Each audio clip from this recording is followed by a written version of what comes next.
హల్లెలూయా. దేవుని మందిరములో ఎలా ఉండాలి? ఈరోజు మన వాక్య భాగం ఏంటంటే దేవుని మందిరంలో ఎలా దేవుని మందిరములో మనం ఎలా ఉండాలి, ఎలా ఉండాలి అనేది ఈరోజు మన వాక్య భాగం చెప్పుకోబోతున్నాం. నాటబడిన చెట్టులాగా ఉండాలట. ఒక 3 చెప్పుకుందామండి, దేవుడు మహాకృప అయితే. లేదా 1 చెప్పుకుందాం, లేదా 2 చెప్పుకుందాం. దేవుడు చిత్తమైతే 3 చెప్పుకుందాం. హల్లెలూయా. ఎందుకంటే 8:10 అయిపోయింది కాబట్టి మీరు కూడా ఇంటికి వెళ్ళాలి. హల్లెలూయా. నాటబడిన చెట్టుగా ఉండాలట, 1వది. 2వది పచ్చని చెట్టుగా ఉండాలట. 3వది ఫలంచే చెట్టుగా ఉండాలట. హల్లెలూయా. హల్లెలూయా. మందిరములో, దేవుని మందిరములో ఎలా ఉండాలట? నాటబడిన చెట్టుగా ఉండాలట. హల్లెలూయా. ఇర్మియా గ్రంథం 17వ అధ్యాయం 8వ వచనం మనం చూసుకున్నట్లయితే, వాడు జలముల యొద్ద నాటబడిన చెట్టు వలె నుండును, అది కాలువల ఓరను దాని వేలు తానును వెట్టి కలిగినను దానికి భయపడదు, దాని ఆకు పచ్చిగా నుండును, వర్షము లేని సంవత్సరమున చెత్త నొందుదు, కావు మానదు. వాడు జలముల యొద్ద నాటబడిన చెట్టు వలె నుండును. హల్లెలూయా.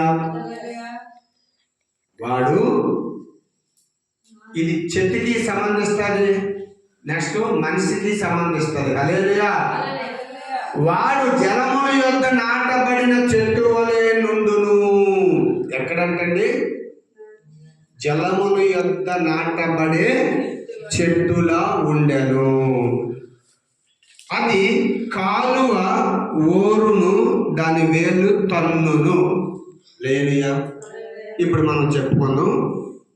వాడు జలముల యొద్ద నాటబడిన చెట్టు వలె నుండును, అది కాలువ ఓరున దాని వేలు తన్నును, వెట్ట కలిగినను దానికి భయపడదు, దాని ఆకు పచ్చగా నుండెను, వర్షము లేని సంవత్సరమున చింత నొందదు, కాపు మానదు. హల్లెలూయా. హల్లెలూయా. 2 చేతుల పైకి హల్లెలూయా చెప్దామా? హల్లెలూయా. అయితే జలముల యొద్ద నాటబడిన చెట్టు ఎలా ఉంటుంది?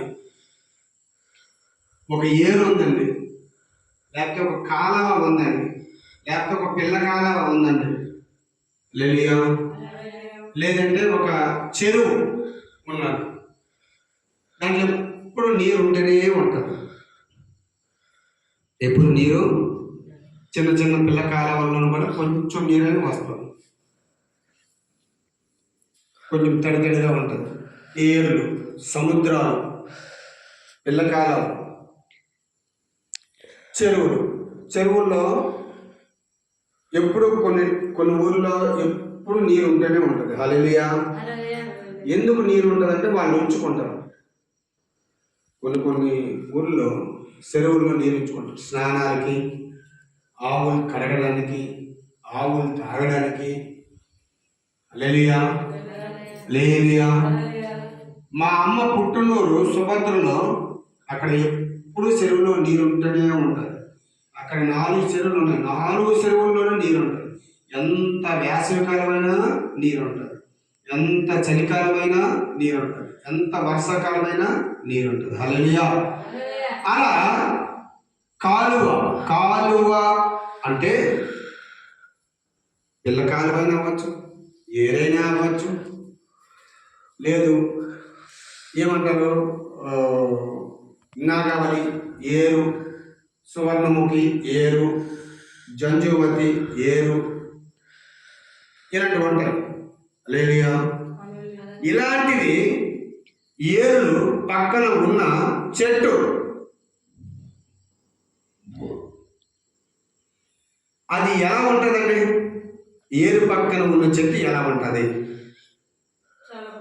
చాలా బాగుంటుంది. దాని ఆకులు ఓడిపోవు, దాని ఆకులు రాలిపోవు, వాడిపోవు. అది ఎప్పుడు ఎలా ఉంటుందట, పచ్చగా నిగనిగనిగలు ఆడుతుంటుంది. ఎందుకు? దానికి కింద నుంచి నీరు పుష్టిగా అందుతుంది. హల్లెలూయా. అది కాలువ ఊరన దాని వేలు తన్నును. అలాంటి చెట్టు వేలు తన్నుతూ ఉంటాయి. కాలువ పక్కన ఉన్న చెట్టు వేలు చుట్టూ తన్నేస్తుంటాడు. ఒకటోది. హల్లెలూయా. కాలువ పక్కన ఉన్న చెట్టు జలముల యొద్ద నాటబడిన చెట్టు వలె నుండును. అది కాలువ ఊరిన దాని వేలు తన్నును. ఒకటోది. రెండోది, వెట్ట కలిగినను దానికి భయపడదు. వెట్ట అంటే చెప్పండి, వేడి. వెట్ట కలిగిన దానికి భయపడదట. వెట్టకి అంటే వేడికి. వేసవి కాలంలో చూడండి, అగ్ని కడుతూనే ఉంటాయి. ఆ టైంలో ఎటువంటి చెట్టు అయినా ఎండిపోతుంది. హల్లెలూయా. ఎండిపోతుంది. ఎటువంటి చెట్టు అయినా నీరు లేకపోతే ఎండిపోతుంది. ఆకులు రాలిపోతాయి, ఆకులు మాడిపోతాయి, ఆకులు రాలిపోతాయి. చెట్టు మొత్తం ఏమవుతుంది? ఎండిపోతుంది. హల్లెలూయా.